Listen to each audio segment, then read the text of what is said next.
क्या है भाई? मैं एक बात कहूं आपसे, संजय को दिव्य दृष्टि थी, महाभारत में उल्लेख मिलता है।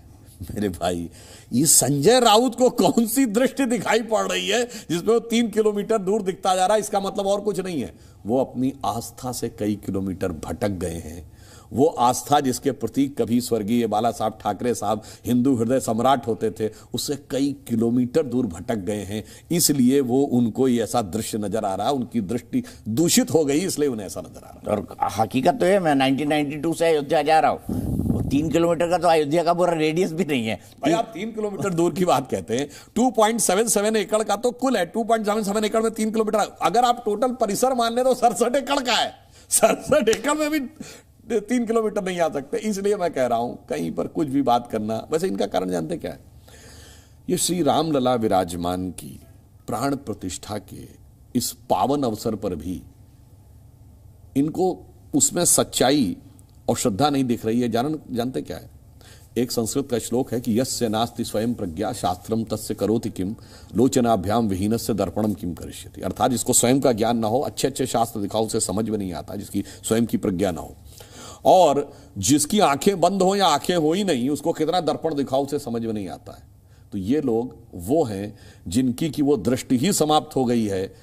इनकी दृष्टि के ऊपर क्या हो गया है? मोदिया बिंदु हो गया है। वो मोदी जी का ऐसा बिंदु इनके दिमाग में है कि जिस भी चीज को देखते हैं वो उसी दृष्टि से देखते हैं, इसलिए सही तस्वीर और सही स्थिति दिखाई नहीं पड़ती। एक और पॉलिटिकल पार्टी बड़ी दिलचस्प है, आम आदमी पार्टी। आम आदमी पार्टी ने सुंदरकांड का पाठ कराया और असदुद्दीन ओवैसी ने कह दिया कि ये बीजेपी के छोटा रिचार्ज है।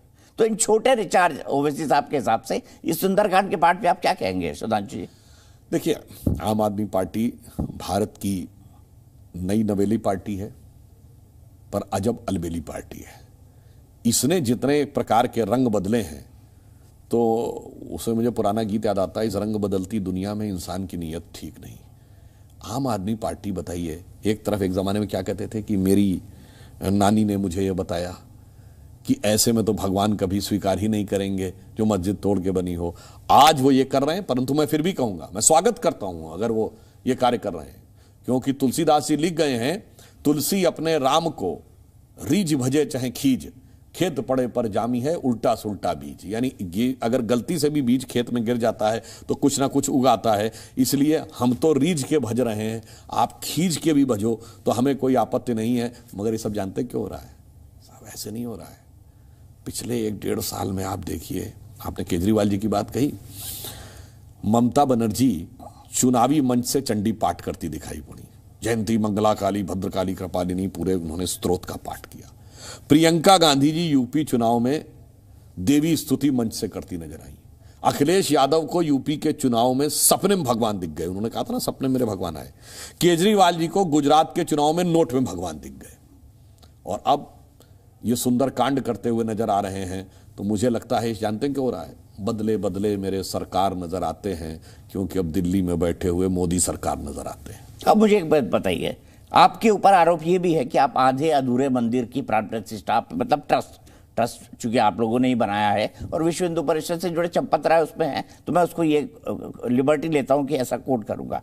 वो कह रहे हैं आधे अधूरे, शंकराचार्य कह रहे हैं, अभी मुक्तेश्वरानंद कह रहे हैं। कैसे देखते हैं इसको? आधे अधूरे, शास्त्रों के हिसाब से नहीं है। देखिए, शास्त्र के अनुसार जो भी विषय है वो शास्त्रों का कोई मर्मज्ञ ज्ञाता ही बता सकता है।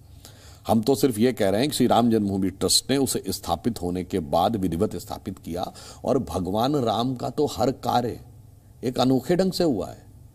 मूर्तियां प्रकट हुई 22 दिसंबर 1949 की रात। तो जो मूर्तियां प्रकट हैं वो तो स्वयं सिद्ध मानी जाती हैं।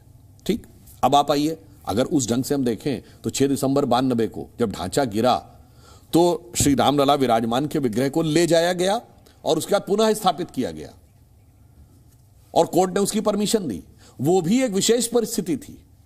तो ऐसा तो नहीं कि उसमें पूरी की पूरी, अगर बिल्कुल हम टेक्निकल पॉइंट से देखेंगे तो वो स्थिति अलग थी। फिर यहां तो स्थिति यह है कि श्री रामलला विराजमान, ये मुद्दा मंदिर में खुद एक मुद्दा ही थे इस मुकदमे में, बहुत से लोगों को नहीं पता होगा।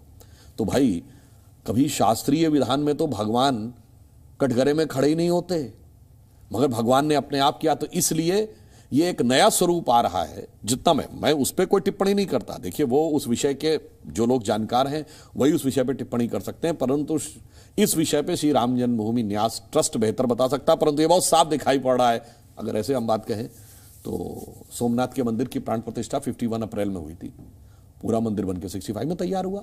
और राम का कार्य तो, अयोध्या का विकास तो आने वाले वर्षों तक निरंतर होता रहेगा, मंदिर में अन्य स्वरूप भी होता रहेगा। अगर आप देखें तो जो उनके ट्रस्ट के चेयरमैन हैं नृपेंद्र मिश्रा जी, 7 और मंदिर बनेंगे उसी परिसर में, जिसमें वाल्मीकि जी का भी होगा, वशिष्ठ जी का भी होगा, और उसमें शबरी माता का भी होगा, निषाद राज का भी होगा, बहुत सारे ऐसे होंगे वहां के ऊपर। तो इस प्रकार वह कार्य तो होती रहेगी। मूल गर्भगृह यानी जहां पर स्थापित होना है, वहां के बारे में जो स्थिति है, जो राम जन्मभूमि न्यास ट्रस्ट ने कही, हम उसके अनुसार ही उस बात के ऊपर विश्वास करते हैं।